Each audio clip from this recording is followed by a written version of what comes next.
Bon, avant de débuter mon récit, résumons les grandes lignes des 2 derniers épisodes. Dans le premier chapitre, nous avons exploré la formation de la Terre, et c'était il y a environ 4,5 milliards d'années. Avec le temps, des conditions environnementales et chimiques très spécifiques auraient permis l'émergence des premières cellules vivantes, les bactéries, et c'était il y a potentiellement 3,7 milliards d'années. Nous avons également évoqué qu'à la fin du XXe siècle, des chercheurs ont proposé l'hypothèse de Lucas, notre dernier ancêtre commun universel théorique. Ce microbe, bien qu'il ne soit probablement pas le tout premier organisme vivant sur Terre, serait l'ancêtre commun de toutes les formes de vie actuelles. Le second chapitre, lui, a levé le voile sur les secrets de 2 molécules clés pour le développement de la vie. Vous les connaissez, ce sont l'ADN et l'ARN. Alors que l'ADN contient les informations génétiques qui déterminent les traits physiques et le fonctionnement d'un organisme, l'ARN joue son rôle en traduisant et en mettant en œuvre ces précieuses informations.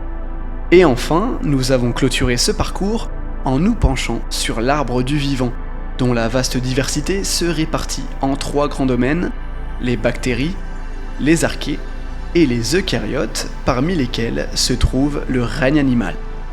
Il est d'ailleurs temps d'entamer le récit de leur évolution.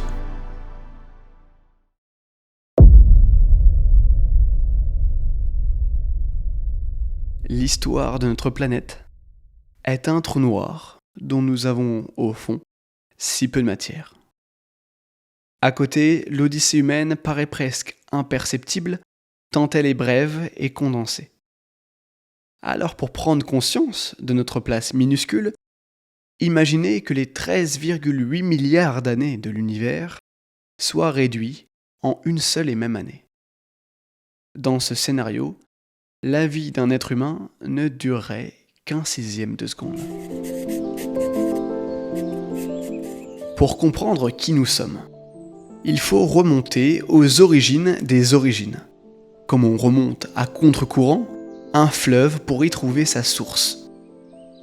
Afin d'explorer les centaines de millions, voire les milliards d'années d'évolution du vivant, les chercheurs du 19e siècle ont élaboré une sorte de carte qui situe les grands changements et événements biologiques de la Terre. Son nom, l'échelle des temps géologiques. Cette grande frise se divise en plusieurs grandes unités. La plus ancienne et la plus vaste d'entre elles est le super-éon. Il n'y en a eu qu'un, le précambrien. Ce dernier se fractionne à son tour en 3 périodes. Les éons, qui sont l'Adéen, l'Archéen et le Protérozoïque. À eux seuls, ils couvrent près de 4 milliards d'années, soit 88% de la chronologie terrestre. Vient ensuite le Phanérozoïque, le 4e éon dans lequel nous vivons encore aujourd'hui. Celui-ci se divise, comme ses prédécesseurs, en ère, puis en période, en époque et en âge. Le prélude de la vie aurait commencé vers la fin de l'Adéen, du nom du dieu grec des enfers, Hadès. Il faut dire qu'entre la formation magmatique de la Terre, sa collision avec Theia, ses éruptions volcaniques incessantes, les pluies de météores et un océan de lave en fusion à perte de vue, la Terre était loin de mériter son titre de planète bleue. Et pourtant, de ces conditions climatiques extrêmes vont naître des éléments essentiels à la formation des premiers micro-organismes. Nous sommes alors entre 4,2 et 3,7 milliards d'années, période durant laquelle les premières bactéries seraient apparues. Les traces de ces formes unicellulaires primitives sont également attestées durant l'Archéen, il y a environ 3,5 à 3,6 milliards d'années.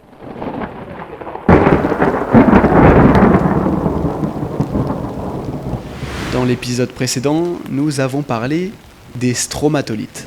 Ce sont des formations calcaires créées par des bactéries photosynthétiques qu'on appelle les cyanobactéries. Leurs traces témoignent non seulement d'une émergence précoce de la vie, mais aussi de leur rôle fondamental dans la production d'oxygène, un élément forcément déterminant pour l'apparition de la vie sur Terre. Bactéries, cyanobactéries, au fond, peu importe.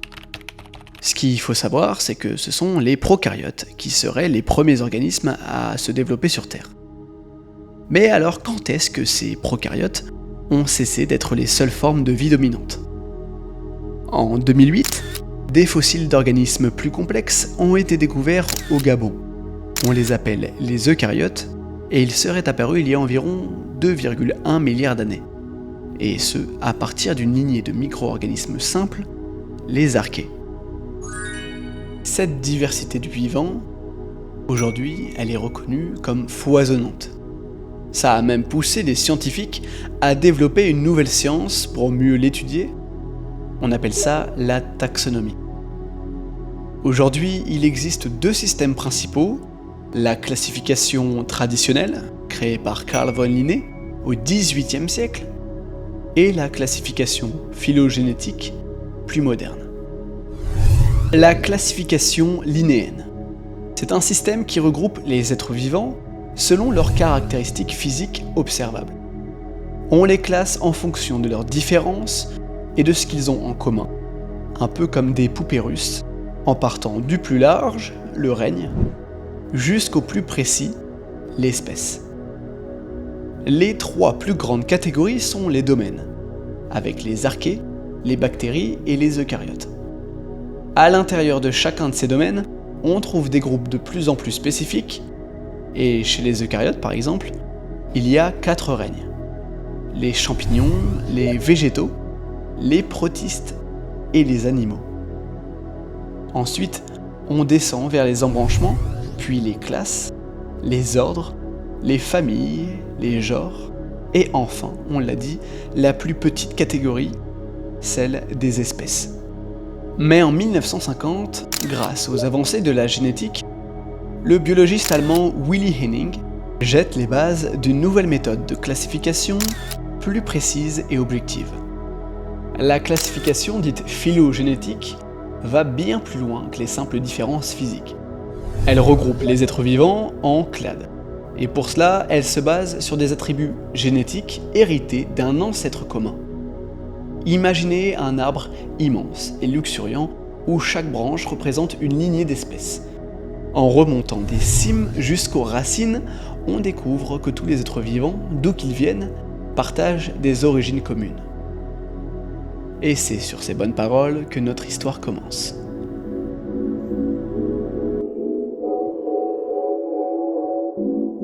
Les plus anciens animaux connus sont des métazoaires aquatiques.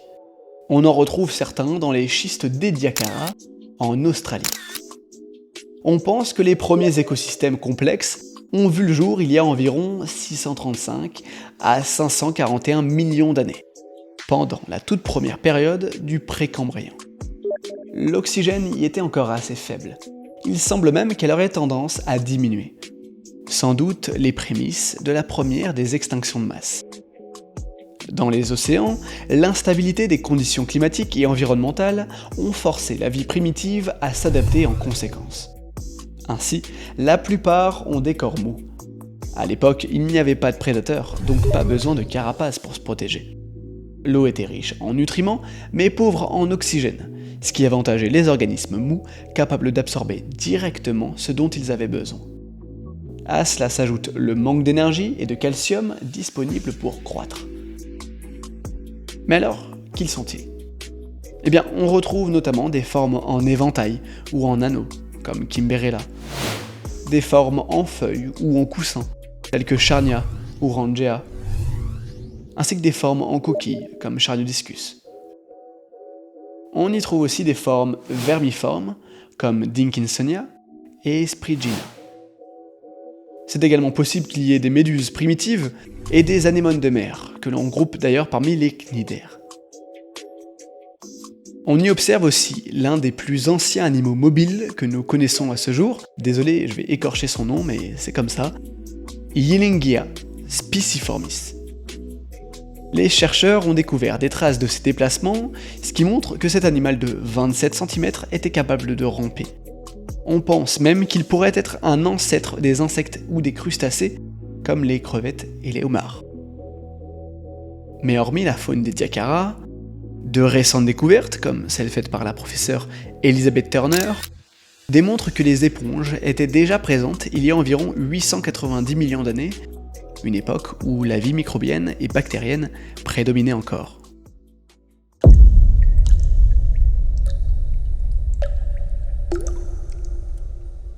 Cependant, le véritable tournant pour la vie multicellulaire survient quelques centaines de millions d'années plus tard.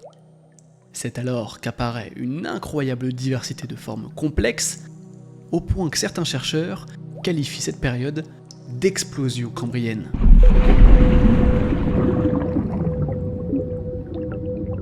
En tout cas, c'est ce que révèle la fascinante faune de Burgess, trouvée dans les Rocheuses canadiennes. On y découvre une vie aquatique florissante. Des annélides, des éponges, et même ce qui pourrait être l'un des premiers ancêtres des céphalopodes, le Nectocaris, un lointain ancêtre des poulpes. Webta est l'un des tout premiers arthropodes, ancêtre des crustacés et des insectes. Mesurant environ 8 cm, cette sorte de crevette possédait une carapace pour protéger son corps. Sa tête était ornée de longues antennes fines et de petits yeux pédonculés, les premiers de ce type jamais découverts. Et puis il y a Marella, surnommé le crabe aux dentelles, à cause de ses branchies particulièrement développées et délicates. Vous savez, les branchies, ce sont ces organes qu'on retrouve chez les poissons d'aujourd'hui. Mais celle de Marella était vraiment particulière, car elle filtrait à la fois l'eau pour se nourrir, tout en servant à la respiration. Et cette anatomie unique ne correspond à aucun groupe d'arthropodes connu aujourd'hui. Opabinia regalis est quant à lui un arthropode plutôt curieux. Il mesure environ 7 cm, avec un corps segmenté. Mais ce qui le rend si étrange, c'est ses 5 yeux pédonculés et sa trompe flexible. On pense qu'il l'utilisait pour attraper ses proies. Il y a aussi Hallucigenia. Les scientifiques ont longtemps eu du mal à distinguer sa tête de sa queue. Cet étrange animal avait 10 paires de pattes et de longues épines sur le dos. Il vivait dans les eaux peu profondes des récifs marins et se nourrissait probablement de formes primitives de plancton ou des matières organiques en suspension. Mais le mystère persiste. Était-il un prédateur, un charognard ou simplement un filtreur? Pour l'instant, on n'en sait pas plus. Le plancton, parlons-en. Ces organismes évoluaient déjà à l'époque où les océans étaient une véritable soupe primitive sans oxygène. Aujourd'hui, tout comme il y a 500 millions d'années, ces myriades d'organismes, dérivant au gré des courants, jouent un rôle fondamental. Ils sont littéralement à la base de la chaîne alimentaire marine. Sans eux, c'est tout l'écosystème qui s'effondrerait. Au Cambrien déjà, le plancton contribuait à la diversification rapide des espèces animales. Et son secret pour survivre, une stratégie aussi simple qu'efficace, former des colonies. Ces regroupements ne servaient pas seulement à prospérer, mais également à se défendre contre les nombreux prédateurs qui peuplaient les océans. Une stratégie de survie qui continue de fonctionner encore aujourd'hui. Comment échapper à l'aura du redoutable Anomalocaris, l'un des plus vieux superprédateurs de tous les temps? Ce carnassier impressionnant mesurait pourtant à peine 1 mètre, voire 2 dans certains cas. Mais à son époque, c'était un véritable géant. Rapide et rusé, il traquait et broyait trilobites et autres proies marines avec sa bouche en forme de disque et ses appendices acérés situés de chaque côté de sa tête.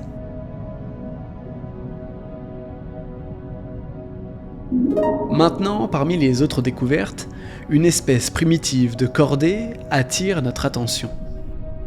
Pikaia est une sorte d'anguille ou de ver à antennes qui pourrait bien être un ancêtre des poissons. Elle possède une tige flexible faite de tissus fibreux et gélatineux qui préfigure un élément clé des vertébrés, la colonne vertébrale. Cette structure, appelée la corde, se situe entre le tube digestif et le tube nerveux dorsal. On la retrouve aussi chez Equela, un autre spécimen découvert en Chine. Mais si le statut exact de Pikaia reste flou, le Cambrien marque tout de même l'apparition des premiers poissons primitifs, dont un certain Metasprigina.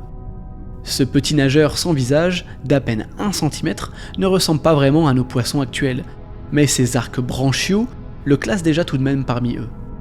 Ces structures sont les premières briques d'une évolution qui aboutira un jour à l'apparition des mâchoires. Un peu comme une branche qui se divise en multiples rameaux, une simple anomalie génétique peut, après des millions d'années de mutation, créer une divergence évolutive. C'est ce qui s'est produit chez les cordets, avec la corde des poissons cartilagineux, comme les requins et les raies, et celle des poissons osseux, tels que les hippocampes, les truites ou les anguilles. Place maintenant au plus célèbre des créatures anciennes, j'ai nommé les trilobites, souvent surnommés les petits fossiles coquilliers. Ces minuscules arthropodes au corps aplati et lisse étaient non seulement très répandus à Burgess, mais se retrouvaient également dans les océans préhistoriques du monde entier. On en compte près de 18 750 espèces différentes, et pourtant, elles ont toutes disparu. Voyons maintenant de plus près cette vaste famille des arthropodes qu'on a mentionné plus tôt.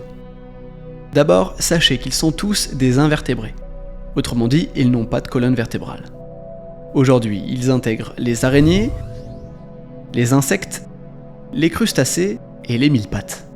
Lors de leur premier stade d'évolution, des créatures, comme les trilobites, ont développé une technique essentielle pour leur survie, la mue. Elle leur permet de grandir et d'éliminer les toxines accumulées, tout en se débarrassant de leur exosquelette devenu rigide. Mais attention, durant cette transformation, ils restent vulnérables aux prédateurs, comme l'Anomalocaris. D'ailleurs, cette innovation de l'exosquelette, c'est le résultat d'un processus appelé biominéralisation. Grâce à ce phénomène, les métazoaires ont pu développer des structures minéralisées, comme les coquilles et les carapaces, afin de protéger leur corps autrefois mou et vulnérable. La biominéralisation est apparue bien avant l'explosion cambrienne, dès la fin du néoprotérozoïque. Et les premiers exemples de ce type sont les Cloudina. Ce sont des métazoaires primitifs qui ont probablement construit les premiers récifs au monde pour justement se protéger des menaces extérieures. Cette faune de Burgess est principalement benthique. Autrement dit, elle vivait au fond des mers. Endémique à ce site, elle est donc unique en son genre. Parmi les 140 espèces recensées, on trouve des échinodermes, comme des oursins et des étoiles de mer, ainsi que des mollusques benthiques à coquilles, comme les brachiopodes. Mais ce qui caractérise surtout cette faune, c'est la grande diversité d'arthropodes et d'organismes apparentés. Ces invertébrés vont littéralement bouleverser l'évolution de la vie sur Terre. Et nous allons découvrir pourquoi dans le prochain épisode. Merci à tous de m'avoir écouté, on se retrouve très vite pour poursuivre cette incroyable aventure, avec comme prochaine étape, l'apparition des premiers animaux terrestres. À bientôt.